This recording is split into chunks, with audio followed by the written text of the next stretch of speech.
Dear students, welcome to online classes. তোমরা জানো ইতিমধ্যে আমরা ভয়েসের উপরে ক্লাস নিচ্ছি, এটা আজকে শেষ করতে যাচ্ছি, যেটা আমরা এর পূর্বে অ্যাক্টিভ টু প্যাসিভ এবং এর বিভিন্ন শাখা যেগুলো ছিল সেগুলো শেষ করেছি। আজকে আমরা এখানে passive two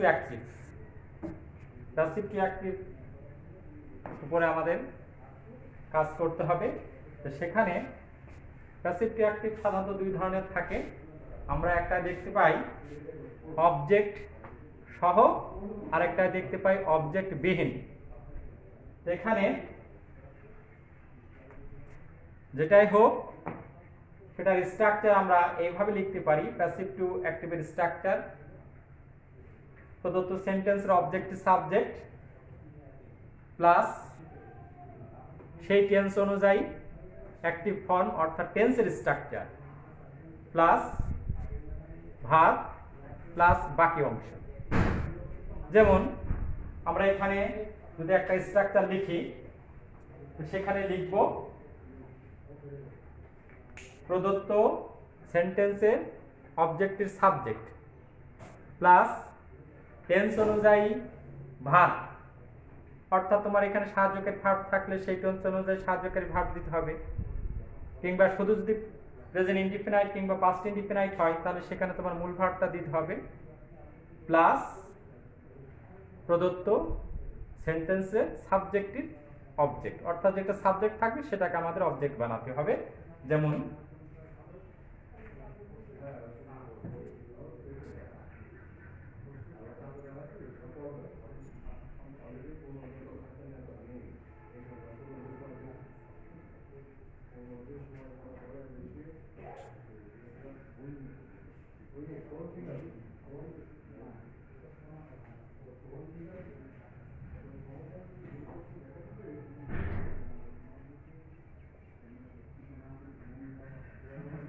a bird was caught by him, অর্থাৎ এখানে আমরা দেখতে পেলাম প্রদত্ত সেন্টেন্সের অবজেক্ট হিম, এটাকে আমরা সাবজেক্ট বানাই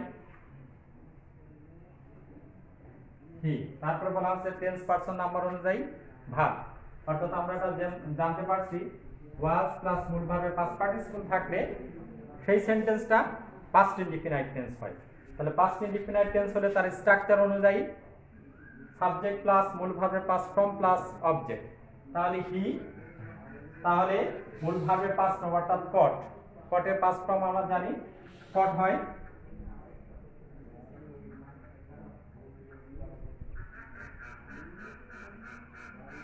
কট। তারপরে বলা হচ্ছে প্রদত্ত সেন্টেন্স থেকে সাবজেক্টিভ অবজেক্ট ফর্ম তৈরি করতে হবে, অর্থাৎ এখানে দেয়া আছে আমাদের সাবজেক্ট ফর্ম ছিল তখন বার্ড,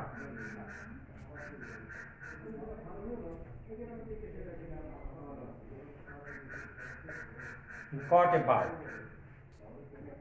অর্থাৎ সেই স্ট্রাকচার অনুযায়ী আমরা যা লিখলাম, অর্থাৎ a bird was caught by him, অর্থাৎ he caught a bird।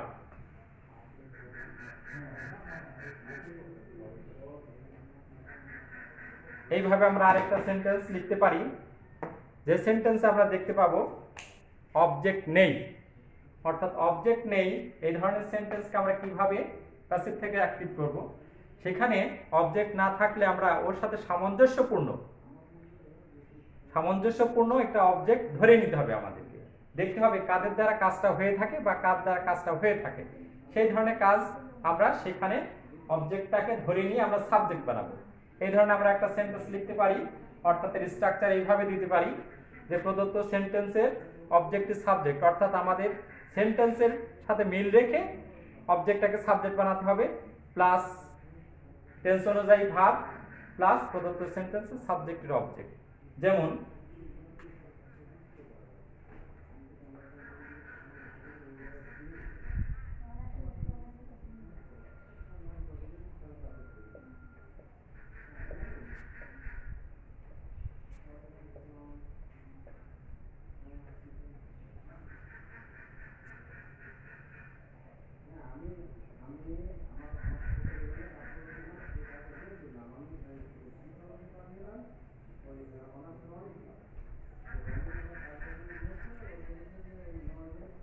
বলছে English is spoken all over the world, অর্থাৎ আমরা দেখতে পাচ্ছি English is spoken all over the world, অর্থাৎ বলা হচ্ছে যদি আমরা বাংলা করি যে সমগ্র পৃথিবীতে বা সারা পৃথিবীতে ইংরেজি বলা হয়, তাহলে এখানে কিন্তু কার দ্বারা বলা হয় সে কথাটা আমাদের উল্লেখ নেই।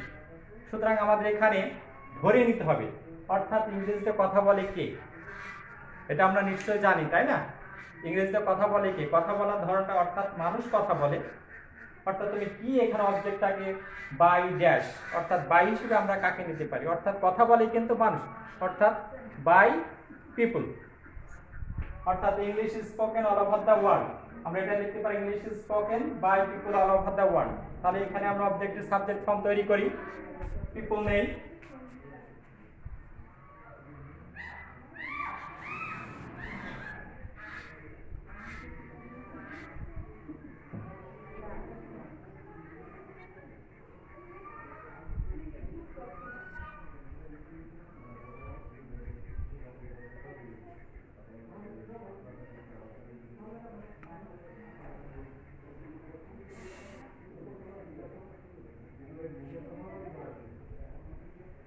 অল ওভার দ্য ওয়ার্ল্ড, অর্থাৎ আমরা এখানে দেখতে পেলাম যেহেতু প্রদত্ত সেন্টেন্সের অবজেক্ট আমরা এখানে দেয়া ছিল না, অর্থাৎ সেখানে দেয়া ছিল না বিধায় আমরা এর সাথে সামঞ্জস্যপূর্ণ আমরা অবজেক্টটাকে সাবজেক্ট বানালাম, অর্থাৎ পিপল। এখানে যদি আমরা যেটা ধরে নিতে পারি সেটা লোকজন ছাড়া তো আর ইংরেজি বলে না, সুতরাং এই কারণে people speak English all over the world.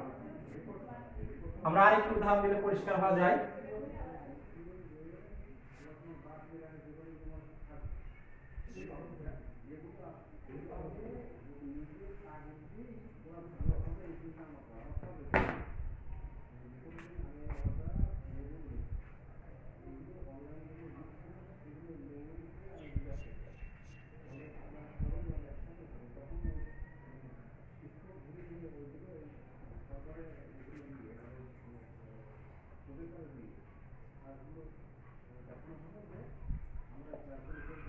The tree was uprooted. uproot শব্দের অর্থ আমরা জানি উপড়ে ফেলা, সমূলে উপড়ে ফেলা। বলা হচ্ছে গাছটিকে সমূলে উপড়ে ফেলা হয়েছিল। তাহলে আমাদের এখানে একটা কথা বলতে পারি যে গাছকে উপড়ে ফেলা সমূলে উপড়ে ফেলা শক্তিটা কার থাকে, অর্থাৎ আমরা এই ক্ষেত্রে অবশ্যই জানি গাছ উপড়ে ফেলার জন্য ক্ষমতা একমাত্র ঝড়ের থাকে। কিছুদিন আগে আমরা দেখতে পেলাম আমফান ঝড় যেটাকে বলে, অর্থাৎ এই ধরনের, অর্থাৎ ঝড়ের কারণে গাছ সমূলে উপড়ে যায়। তাহলে এখানে আমরা এর সাথে মিল রেখে কেউ যদি বলে হি uprooted the tree, তাহলে সেটা সেন্টেন্সটা হয়, কিন্তু প্রকৃতপক্ষে সেটা তো হয় না, একটা গাছ তো একজন ব্যক্তি উপড়ে ফেলতে পারে না। সুতরাং সেক্ষেত্রে আমরা লিখতে পারি স্ট্রং।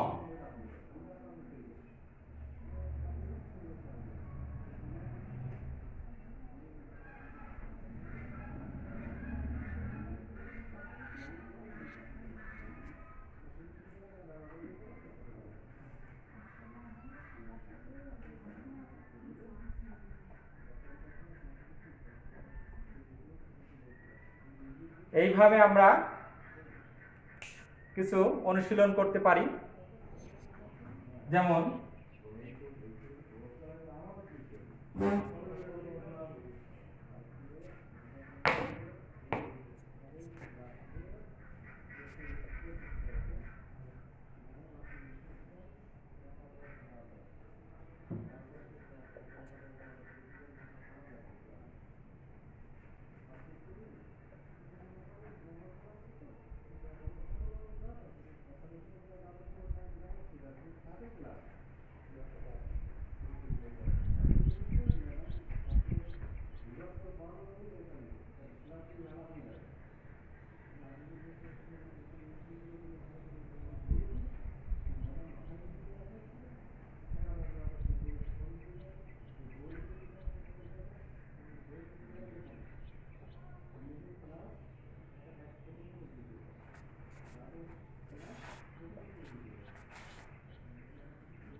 অর্থাৎ rice is eaten mainly in Asia. এটা কিন্তু আমরা সেইভাবে করি, তাহলে দেখা যেতে পারে people eat rice mainly in Asia.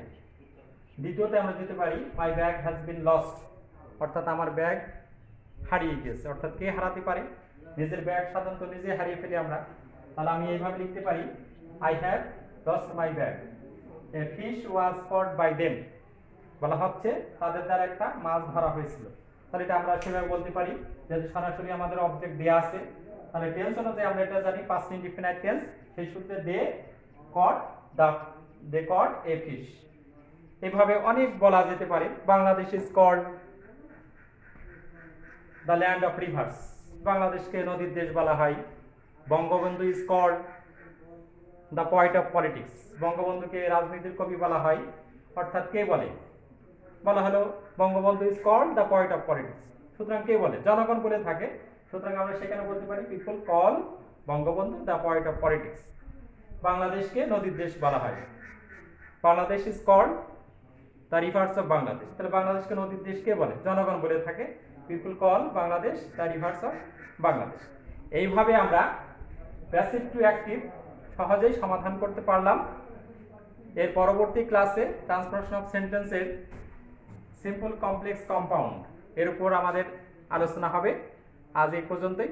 ভালো থাকো সবাই, সুস্থ থেকো এবং লেখাপড়া চালিয়ে যাও।